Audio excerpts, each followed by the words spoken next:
Ex-cop shot and succumbed to his injuries outside popular nightclub.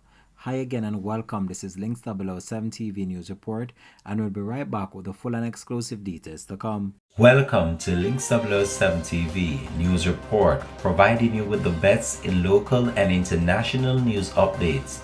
This is a place where you can get the most reliable and informative news information. Sh9t TV News Report.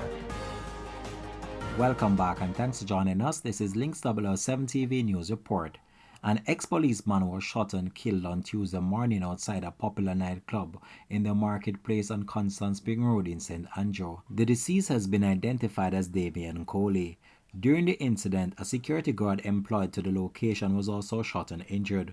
Reports are that a lone gunman armed with a firearm exited a Toyota Axio motor car, which was parked at the entrance at Constant Spring Road. The man approached the security guard, who was seated at the security post, and engaged him in a brief conversation and then walked off. The man, upon reaching in the vicinity of a nearby store, then approached Coley, who had just exited his motor vehicle. The attacker opened gunfire, hitting Coley all over his body around 2:35 a.m.